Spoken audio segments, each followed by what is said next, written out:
Hello students आपण समस्त को साइकोलॉजी ऑनर्स क्लास को स्वागत। वर्तमान वीडियो रे आम जाना आपण प्लस थ्री फिफ्थ सेमिस्टर विषय देखो आपड़ जब वीडियो को क्लिक करके आसी निहाती भाव में फास्ट और लास्ट पर्यंत देखूँ कहीं ये हूँ फिफ्थ सेमिस्टर विषय फाइनाली आपण फोर्थ सेमिस्टर सरी जाइए जहाँ भी पेपर थिला सबकि एग्जाम आपर टोटाल उपर फोर्थ सेमिस्टर सरी जाइए। बर्तमान आम फिफ्थ सेमिस्टर विषय आलोचना करवा ठीक अच्छे। बर्तमान वीडियो केवल जाना जे फिफ्थ सेमिस्टर रे कौन कौन सब पेपर अच्छी ओडिया पेपर अच्छी कि नहीं ना केवल इंग्लिश पेपर रही एग्जाम केमिति कौन दबा को पेपर सब पढ़ा पड़ो ये आपने थंबनेल देखुं कि कोर पेपर कौन डीएससी पेपर कौन टोटाल उपर केते मार्क एग्जाम दबाक पड़ो केतटा पेपर रहिबो ठीक अच्छे सबू किछि वर्तमान आम ये वीडियो रे आलोचना करवा ठीक अच्छे। तेणुक फास्ट लास्ट पर्यंत आपने देखते जो मैंने चैनल को नक चैनल को सब्सक्राइब कर दिखाते पाखे नोटिफिकेशन बटन को ऑल रे सेट कर दिंतु जहाँद्वारा कि जितेबाला ए टाइप किसी इंपोर्टेंट अपडेट्स देवी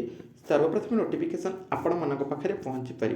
वीडियो मोस्ट इंपोर्टेंट रर्तमान जो मान प्लस थ्री फिफ्थ सेमिस्टर है ठीक अच्छे। देखो पूर्वर आपर जमी रही core paper 8 core paper 9 and core paper 10 ठीक अच्छे। ता सहित आपर जीई जेनेरिक इलेक्टिव कहार कौन था किए ओडिया रखी किए संस्कृत रखी किए फिलोसफी रखी किए साइकोलॉजी रखी किए विभिन्न प्रकार एजुकेशन रखी जहाँ भी सब्जेक्ट रही सब रही ता सहित आउ गोटे पेपर आपर जोटा कि quantitative and logical thinking SSC 2 पूर्व सेमिस्टर कथा कहूँ मैंने फोर्थ सेमिस्टर कथा कहूँ ठीक अच्छे। आपर कोर पेपर 3टा रही सहित इलेक्टिव पेपर आउ कंपलसरी पेपर रही बर्तमान फिफ्थ सेमिस्टर होगा बर्तमान आपर आउ इलेक्टिव कंपलसरी यही दुईटा पेपर आपर आउ रहा ठीक अच्छे।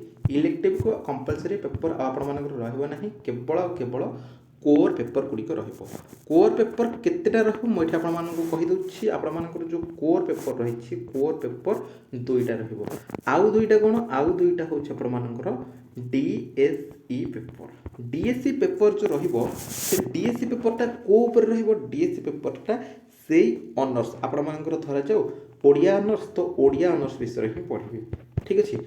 आउ आपर इलेक्टिव ये ना कि कंपलसरी पेपर ना ठीक अच्छे। टोटाल उपरे धर जो जन साइकोलॉजी रखिंट साइकोलॉजी कौन कौन हाँ ये आपको कहीदेवी साइकोलॉजी कौन कौन पेपर्स रही कौन कौन सब पढ़ा पड़ो से आपदेवी वीडियो ठीक अच्छे।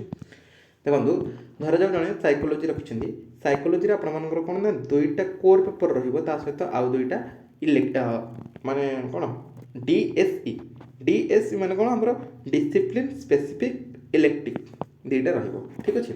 माने टोटाल से साइकोलॉजी उपर ही पढ़े ठीक अच्छे। केवल ना चेंज है कौन ना इलेक्टिव पेपर आपर जमी रहा सेटा से इलेक्टिव भाया आउ दुईटा पेपर ही ठीक अच्छे। माने जार जो ऑनर्स से ही 4टा पेपर पढ़े आउ कि पढ़े ना ठीक अच्छे।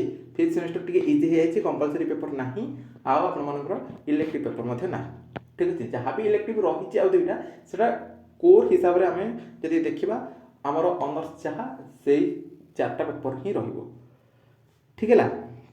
बर्तमान डीएससी पेपर आउ कोर पेपर जानीदे कोर पेपर केतटा कोर पेपर 2टा आउ डीएससी पेपर आपर से 2टा माने से ऑनर्स से साइकोलॉजी उपर से जहाँ भी जे ओडिया ऑनर्स रखते से ओडिया उपर 4टा जाक पेपर रहीटा से 4टा होची ना तो जे फिलोसफी रखते भी 4टा पेपर जे ओडिया रखते जे इंग्लिश रखते जे हिस्ट्री पॉलिटिकल साइंस इकोनॉमिक्स जार जो ऑनर्स तार 2टा कोर 2टा डीएससी बुझीगला।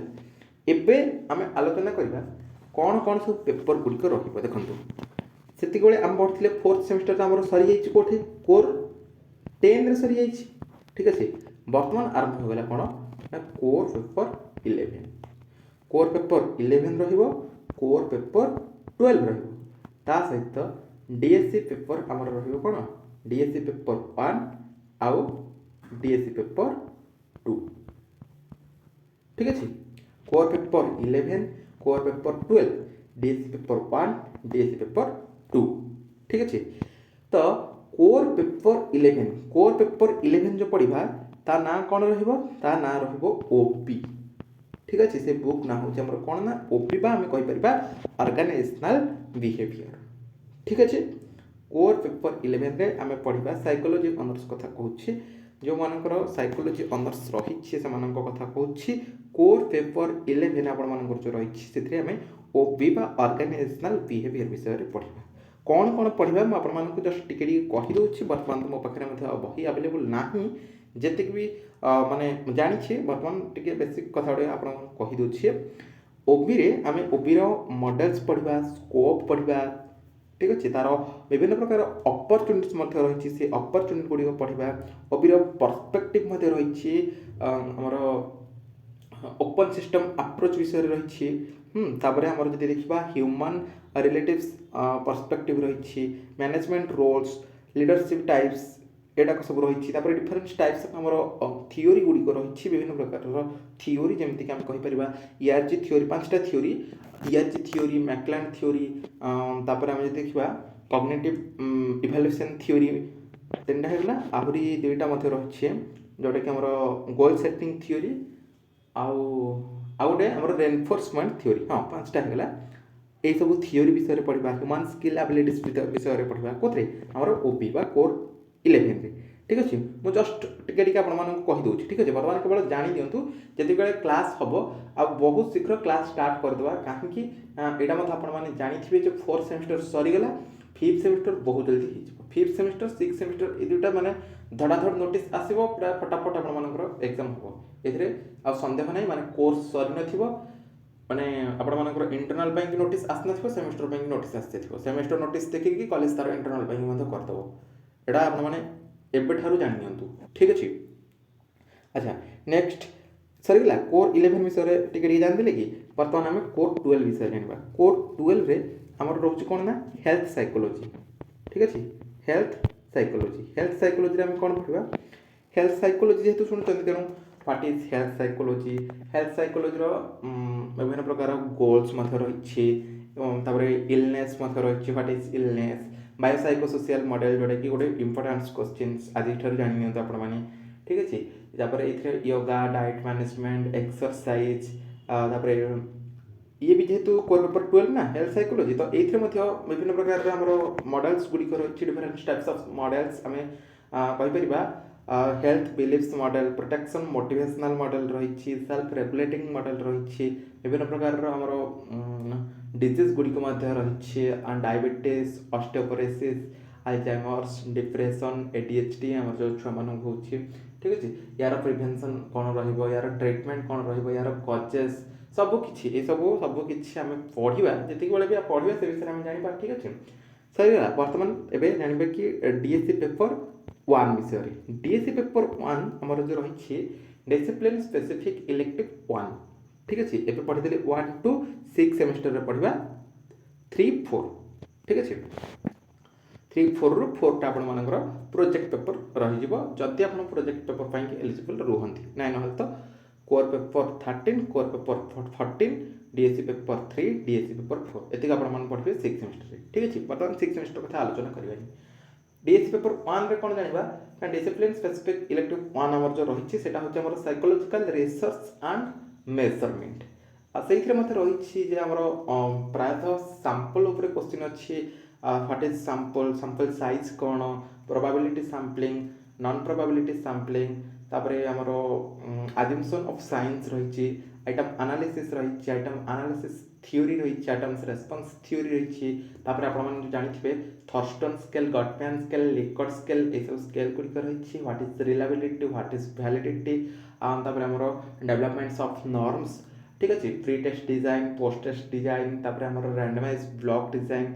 ये सब गुड़िक आम पढ़ा कौन डीएससी पेपर 1 केवल टिके टिके आपको कहीदे सब तो मन पड़ूनी जहाँ भी टिके मन अच्छी मुझे कहीदे ठीक अच्छे अच्छा एवं डीएससी पेपर 2 विषय टी जाना डीएससी पेपर 2 रे कौन डीएससी पेपर 2टा मुझे कहीदे प्रथम यार इंग्लीश बही आवेलेबल ना कि ओडिया बही आवेलेबल ना व्यस्त हवा कि आवेलेबल व्यस्त हवा कि आवश्यक ना बही आवेलेबल ना मुझे रही psychology honours class YouTube channel आपण सहित रही आपण मैंने आराम से नोट करेंगे व्यस्त हवा कि आवश्यक ना आ कोर पेपर 11 12 सहित आप डीएससी 1 यार ओडिया बही आवेलेबल ना ठीक अच्छे यार ओडिया बही ना କିନ୍ତୁ ଆପଣମାନେ ଚାହିଁଲେ ସମ୍ପୂର୍ଣ୍ଣ ଓଡ଼ିଆରେ ଅତି ସହଜ ଏବଂ ସରଳରେ ମଧ୍ୟ ଓଡ଼ିଆରେ ନୋଟ୍ କରିପାରିବେ ଯଦି ଆପଣ ଆମ ଚ୍ୟାନେଲ୍ ସହିତ ଯୋଡ଼ି ହେଇକି ରହିଛନ୍ତି।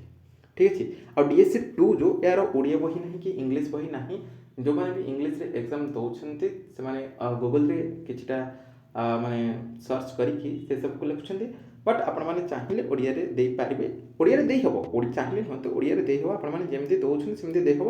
ବଟ୍ ତା'ର ବୁକ୍ ଆଭେଲେବଲ୍ ନାହିଁ। ଠିକ୍ ଅଛି, ବ୍ୟସ୍ତ ହେବା କିଛି ଆବଶ୍ୟକ ନାହିଁ, ମୁଁ ଆପଣମାନଙ୍କୁ ଦେଇଦେବି। ଆପଣମାନଙ୍କୁ କେମିତି ଲେଖିବେ କ'ଣ ନାହିଁ ସେ ସବୁ ଓଡ଼ିଆରେ ଆପଣମାନଙ୍କୁ କହିଦେବି। ଓକେ, ଆଚ୍ଛା, ସାଇକୋଲୋଜି ଆଣ୍ଡ ସୋସିଆଲ ଇସ୍ୟୁ ଇଏ ହେଉଛି DSC ପେପର୍ 2। ଏଥିରେ କ'ଣ ପଢ଼ିବା? ଏଥିରେ ଆମର ଇଣ୍ଡିଆନ୍ ଫ୍ୟାମିଲି ସିଷ୍ଟମ୍ ବିଷୟରେ ପଢ଼ିବା, ସୋସିଆଲ ଷ୍ଟ୍ରାଟିଫିକେସନ୍ ଯେମିତିକି ଆମେ କହିପାରିବା କାଷ୍ଟ, ଯେମିତିକି ଜାତି, କ୍ଲାସ୍, ପାୱାର, ତାପରେ ଆମର ରିଲିଜିୟସ୍ ଏଥିକ୍ସ, ଏସବୁ ବିଷୟରେ ପଢ଼ିବା। କିଛି କଷ୍ଟ ମାନେ ନାହିଁ। ଯଦି କହିବା ଏଇ DSC paper 1, DSC paper 2, core paper 11, core paper 12 ଏ ଭିତରେ ଟିକେ ଯଦି ହାର୍ଡ଼ ଦେଖିବା ତାହେଲେ DSC ପେପର୍ 1ରେ ରହିବ, ନହେଲେ ଆମର core paper 11, core paper 12, DSC paper 2 ଏସବୁ କିଛି ନାହିଁ। ଆରାମସେ ଆଜିଠାରୁ ଆପଣମାନେ ଯଦି ନୋଟ୍ କରିକି ଚାଲିବେ ତାହେଲେ ଆରାମସେ ଆପଣମାନେ ମନେ ରଖିବେ, କଷ୍ଟ କିଛି ବି ହେବନି। DSC 1 ବି ଆପଣମାନଙ୍କର କଷ୍ଟ ହେବନି। ଠିକ୍ ଅଛି। ଆଚ୍ଛା, ଆପଣମାନଙ୍କୁ ଏଥିରେ କହୁଥିଲି ନା family system, caste, class, power, ethics, ଯେଉଁଟାକି ଆମର ସୋସିଆଲ ଷ୍ଟ୍ରାଟିଫିକେସନ୍। ଏଥିରେ social justice, drugs abuse, psychopath, ଆମର ଆଲକୋହଲିଜିମ୍ କ'ଣ, what is crime, criminal behaviour କ'ଣ, କରପ୍ସନ୍ ବିଷୟରେ ପଢ଼ିବେ, ଟେରୋରିଜିମ୍ ବିଷୟରେ ଆପଣମାନେ ପଢ଼ିବେ, ଜୁଭେନାଇଲ୍ ଡେଲିକ୍ୱେନ୍ସି ବିଷୟରେ ଆପଣମାନେ ପଢ଼ିପାରିବେ। ଏଥିରେ ଆହୁରି କ'ଣ ପଢ଼ିବେ ନା ଆମର ଭାয়োଲେନ୍ସ, ଫ୍ୟାମିଲି ଭାয়োଲେନ୍ସ କେମିତି, ମ୍ୟାରେଜ୍ ଭାয়োଲେନ୍ସ, ଆମର ଫ୍ୟାମିଲିର ସାଇକେଲ୍ ରହିଛି, ମ୍ୟାରେଜ୍, ରେପ୍। ଠିକ୍ ଅଛି, ଏଇସବୁ ବିଷୟରେ ହିଁ ପଢ଼ିବା। ତ ଏଇ ପାଠଟା କୌଣସି ମାନେ କଷ୍ଟ ପାଠ ହିଁ ନୁହଁ। ଏଟାରେ ଚାହିଁଲେ ଆପଣମାନେ ଯେମିତି ଏଥିକ୍ସ ଆଣ୍ଡ ଭ୍ୟାଲ୍ୟୁରେ ଲେଖୁଛନ୍ତି ମନରୁ କିଛି ଆଡ଼୍ କରିକି ଏଥିରେ ମଧ୍ୟ ଆଡ଼୍ କରିକି ଲେଖିପାରିବେ। ଠିକ୍ ଅଛି। ତ ବର୍ତ୍ତମାନ ଆପଣମାନେ ଜାଣିଥିବେ ଯେ କେତେଟା କୋର୍ ପେପର୍, କେତେଟା ଆପଣମାନଙ୍କର DSC ପେପର୍ ପଢ଼ିବେ, ଟୋଟାଲ୍ ଉପରେ କେତୋଟି ପେପର୍ ଆପଣମାନଙ୍କର, ଟୋଟାଲ୍ ଉପରେ 4ଟି ପେପର୍ ଆପଣମାନଙ୍କର ଏଇ ସେମିଷ୍ଟରରେ ରହିବ। କେବଳ ଆଉ କେବଳ ସାଇକୋଲୋଜି ଉପରେ ହିଁ ରହିବ। ଯିଏ ବି ଯେଉଁ ଅନର୍ସ ନେଇଛନ୍ତି କେବଳ ସେଇ ଅନର୍ସର ହିଁ ଆପଣମାନଙ୍କର ରହିବ। ଠିକ୍ ଅଛି। ଆଉ 5th ସେମିଷ୍ଟର କ୍ଲାସ୍ କେବେଠାରୁ ଷ୍ଟାର୍ଟ କରିବା ସେଇଟା ଆପଣମାନଙ୍କର କମେଣ୍ଟସ୍ ଜରିଆରେ ମୁଁ ଜାଣିବାକୁ ଚାହୁଁଛି। ସମସ୍ତେ କମେଣ୍ଟସ୍ କରିବେ, ଆପଣମାନେ ଯେବେ ବି କହିବେ ସେବେଠାରୁ କ୍ଲାସ୍ କରିବା। ଆରାମସେ ମୁଁ ଆପଣମାନଙ୍କୁ ଯେମିତି ନୋଟ୍ ପ୍ରୋଭାଇଡ଼ କରିବି ସେଇଭଳି ଭାବରେ ଆପଣମାନେ ଯଦି ନୋଟ୍ କରିବେ, ପଢ଼ିବେ, ଆରାମସେ ଏଇ ସେମିଷ୍ଟରରେ ମଧ୍ୟ ବହୁତ ବଢ଼ିଆ ରେଜଲ୍ଟ ମଧ୍ୟ ଆପଣମାନେ କରିପାରିବେ। ଠିକ୍ ଅଛି। ଆଉ ଯଦି ପିଲାମାନେ ଆପଣମାନଙ୍କ ମନରେ କିଛି ଡାଉଟ୍ ରହୁଛି ଭିଡ଼ିଓର କମେଣ୍ଟ ସେକ୍ସନକୁ ଯାଇକି କମେଣ୍ଟ କରିବେ, ରିପ୍ଲାଏ ମୁଁ ନିଶ୍ଚିତ ଭାବରେ ଦେବି। ସେ ରିଲେଟେଡ୍ କ୍ଲାସ୍ ଏବଂ ଭିଡ଼ିଓ ମଧ୍ୟ ଆପଣମାନଙ୍କ ପାଇଁ ଆଣିବି। ବର୍ତ୍ତମାନ ଭିଡ଼ିଓରେ ଏତିକି, ଦେଖା ହେବା ଆଉ ଏକ ଭିଡ଼ିଓରେ। ରହିଲେ, ନମସ୍କାର।